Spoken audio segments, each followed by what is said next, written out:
Good day, everybody. My name is Stephen Brown, CEO of HPIL Holding. I want to thank everybody for joining the conference call. I'm going to make it a very positive and upbeat conference call, but with facts. Running a public company, especially in the pink sheet and the penny stock world, is quite the challenge, and especially over the past couple of years with this company. All I can say is, maybe to some people's dismay and maybe to some people's belief, we are very much alive and well. Our office is open. It's available for anybody to come here, as I've said many, many times. My phone, which is ringing right now, apologize. My phone is available to take any phone call. And it's been quite the ordeal. We have, I'm going to get through to where the company is in regards from the public angle, and then I'll get into some of the projects. Don't think it's any news to anybody that we have the caveat on regards to the OTC. It was a surprise to us. We were current when this had happened. We did have the attorney letter when this had happened. The one thing, as everybody knows, we, being a Vancouver, British Columbia company, were then under the watchful eye of the British Columbia Securities Commission, which I did not know that we had to register for, as we are a Wyoming corporation. We did register and we did file with the CDAR, and ironically, just prior to that, they changed the rules that they must be audited. That was not the case prior. So getting this company audited has been it has been the hurdle of all hurdles. And let me explain you a little bit why, which I've said this before, and I'll say it again, and it's the fact. When I go, people mute. If I can hear people walking, could you please mute? And this is the problem with the conference calls. It always happens. So everybody, if they would mute their mic, then I could speak. When I took over the company, the previous CEO and executives had all the outstanding convertible notes, and I know this is old news, so I apologize, that came back to haunt us. And they were in the 0.00002 and whatever numbers. And then the convertible notes got kicked in when I took over, and the rest is history, as we know what happened there. I have had a terrible time trying to get any past information other than what I had received when I took over from Angela Collette. That was the Articles of Incorporation of Wyoming, and that was the document stamped by the judge under the administration. And it seemed like the OTC, all the information we kept refiling and on, did not meet what they wanted. Hence, the caveat did eventually get put on. I've seen that some people are saying that we had until September the 30th, otherwise we could be delisted. That is absolutely not the case. I spoke directly to the OTC a couple of days ago. If you want to use a deadline, our deadline is April of 2023 is what I was told. The reason for that is I did make many filings along with the attorney letter. So anyway, that's April of 2023. I've looked at many, many options, first and foremost, which is just keep plugging along and getting eventually HPIL current, which then includes obviously audit, which we are very close to being completed. And I know you've heard that before, but it's just been that brutal in regards to finding the necessary information that is required that I know they're only going to accept. Otherwise, I'm wasting my time filing and filing again. Hence a couple of other options, which we will discuss. There's that. I have spoke to a couple of CEOs that have had the caveat, skull and crossbones, I guess they call it, put on their companies. One story is it took them close to a year, another one well over a year before the OTC finally gave in. I have my own opinions based upon many conversations what the OTCs has done to us and what they potentially could do to us in regards to these filings. Hence, I've been looking at other options. The options have been, and I've not made that decision, and I really wanted to make it by now, but I'm very close to making that. And I'm still trying to weigh out some other possibilities. I'll just run through the options, and they're only options, so please take them for that. One is to merge into an existing fully reporting public company, preferably SEC. I've got those options. A few companies have been laid in front of me, and that would be where we would take over the assets of HPIL and pay out some of the remuneration in shares of the new public company to the existing shareholders.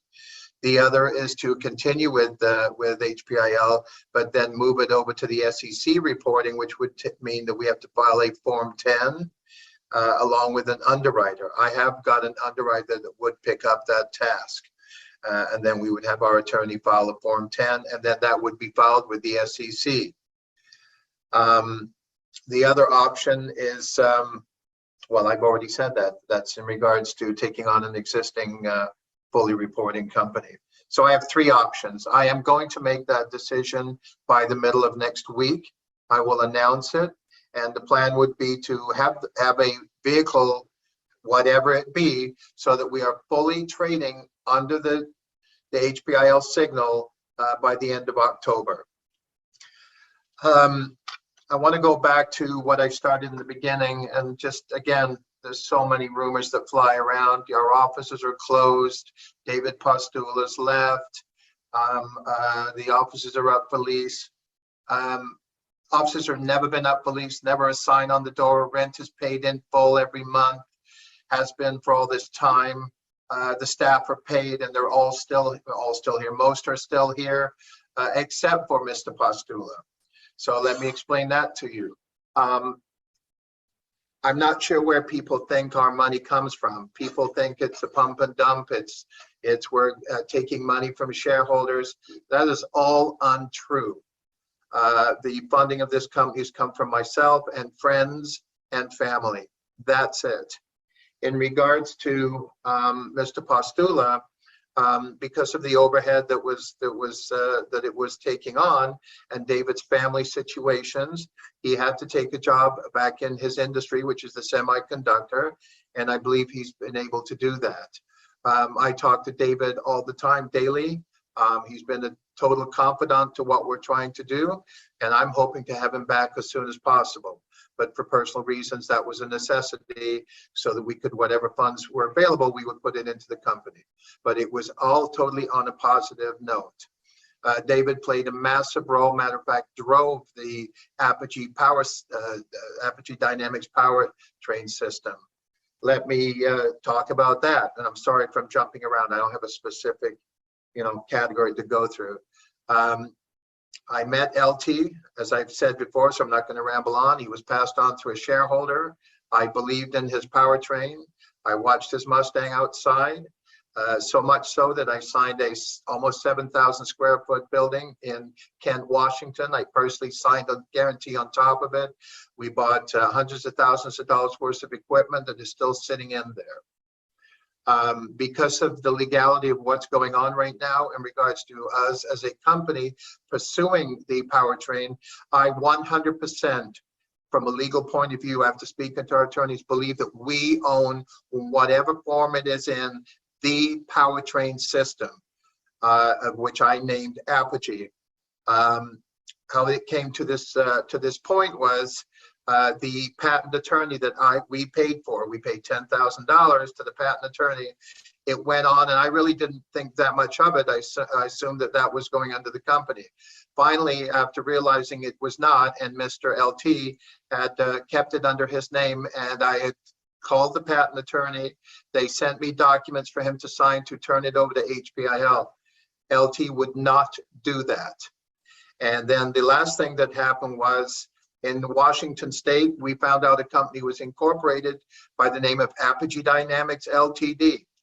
Mr. LT denied that it was him, till finally Mr. Postulla, after visiting Washington one day, going to the center, found out it was absolutely was him. At that point, I released him. I changed the locks on the building, and that building with the equipment is sitting there right now. That's what happened, and we are pursuing our legal avenues in regards to our situation with the ownership of the powertrain, whatever it is, however format it was put together. I don't want to go on too much about this. There was also a very, very disturbing ongoing situation with LT in regards to the racial comments on the social media. And I just couldn't take that anymore. And I think if you all, whoever followed him, know exactly what I'm talking about. So that's that. I've already told you that the plan is to well, not the plan. I am going to have a commitment that by the end of October, in whatever format, we will be trading as a company. And again, by sometime next week, I will make that decision. I have procrastinated a little bit over the past few weeks, but it's only because I'm gun shy. I've got to make the right decision because there'll only be one chance, and that's the decision I'm going to make. Again, to jump around a little bit, I've already brought up David Postulla. I just want to bring up GEM, that we signed a deal with GEM approximately, I think 8-9 months ago, thereabouts. I talk to GEM quite often. That deal is still in place. We've not taken a penny from it, simply because we need to be trading on the Canadian exchange, which that is, I've basically got that ready to go, but I've got to get everything current first. So then that would take place, and the GEM is still in place as far as a deal, and not taking any money of any kind. I just want to say that we are 100% committed, my staff and I, that we don't get any credit for that. All we get is the bashing. And I do understand in many cases on the expectations on this company. And I am played a big role in that, not with malice, not with any intentions, only with building a company. And that's what we do every day. I come in, not crying the blues, but I come in, I'm in here 5:30 any day, every day, 5 days a week, and sometimes 6. Anybody who's called me know that that's a fact. In regards to the projects that are going on in HPIL right now, World Gaming. We're in building the gaming. Let me back up a little bit. We tried our wares in building games such as Solomon's Revenge, such as Get Santa, which are complete. Must be honest with you, didn't turn out very well. Maybe not our forte, but we did try, and our team built that over the past year. We had then changed the direction, which is to be in the tournament industry of gaming. We will be launching under World Gaming the Fortnite, a very successful game, and we will be putting tournaments together, which is what we're working on a daily basis. And the other one is probably Valorant, which also you will see up on the website, and that's another type of game. So we will then be getting into the tournament industry and getting tournaments. I don't think you're going to see any tournaments. There's a possibility of one this year. You're probably looking at early next year. I really got to concentrate on getting this thing squeaky clean and financed. The other is ZIPPA, which I've struggled with some employees and programmers and such, and I've had to overcome a lot of areas in regards to that. So some people weren't happy with the ZIPPA. We have decided to bring on outsourcing instead of insourcing in regards to our employees, in regards to the programs and such. So we're really expanding on that. And we are right now in discussions with a major program developer that do this substantially, and they've been around for a long time, and they will take over the reins of ZIPPA, obviously in hand with us, and that should start in the next week. My plan is to have it still up and running in the next 60 to 90 days, the way that it should be. There are companies out there like Triller that are in the TikToks, and Triller just raised millions and millions of dollars, and I happen to know the CEO and founder of Triller actually through my son. So the avenue is still there, and again, our approach is still to be a TikTok for gamers. So I think we overshot what I thought could be accomplished, and for that I'm guilty. Again, not with malice and not with any intentions of any kind. In regards to HUMM Token, something that I created and developed because of the music industry that, without touting too much, I understand very well for close to 30 years. I think it's the coup de grace.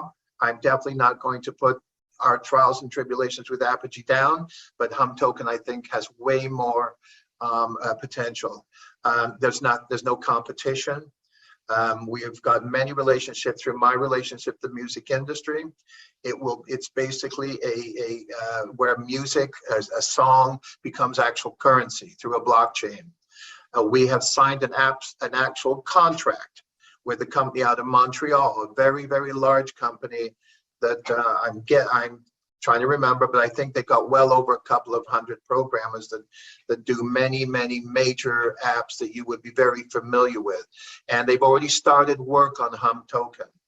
And I'm hoping to have something to be able to share with the shareholders over the next 30, well, probably 45 days or so. I don't think you're going to see the full launch of HUMM Token until early sometime in February, but it'll be done right. And if done right, it really is very exciting. We do have a few other projects, a couple of other projects that I feel strong about that I've not introduced to HPIL. So I'm not going to introduce them today because I don't want them to be twisted. But I can just really, at the end of the day, what this conversation I'm trying to have with everybody is, I am here. I've taken more hits than whatever, and I'm still here, and so is my staff who believe in me. The harassment level that have come out on this company, and I didn't really want to talk too much about it because I don't want to be negative, but the cyberbullying and the harassment and the stories are just really out of control. And I guess it does come with the territory of a penny stock, I'm told, but it's gone way and above beyond that. I tolerate it. I don't have a choice. But I will get through that. My thick skin will get through that. And if I do that, my team follow me. I think that's really it. I don't want to give anybody the stage of the chat rooms of what's going on in regards to, you know, am I moving different things into here? Am I hiding this? Am I doing this? No. When it comes out in the press release, then that means it's a fact. So if you stay positive, we will win. We will come through. I promised myself again I wouldn't be bringing up family and my son because I have been bashed on my kids. I've been bashed on my dead father, and it's not fun. But what is fun is coming to work with the team that I have. So I thank you profusely. I apologize if I didn't explain myself properly over the past while. But please, if you want to pick up the phone, I'll do my best to answer. If you want to send me an email, I somewhat guardedly now because some of the emails are tainted and I don't know who I'm sending them back to. So probably a phone call would be better. That's the other thing. This is the first time I've ever, which I didn't really think of it, I made all the people coming on here register their email, and I went through those emails and I recognized quite a few. So I did do that. So all I can say is I promise you we will stick it out and I'll make the right decision next week. And I thank you profusely. I really, really do. I was told by many, many people, do not do another conference call. Do not. And I really, truly, up until this morning, a couple of times this morning, I was actually going to cancel it. And I decided not to. Thank you and have a great day. And I appreciate everything you do for me.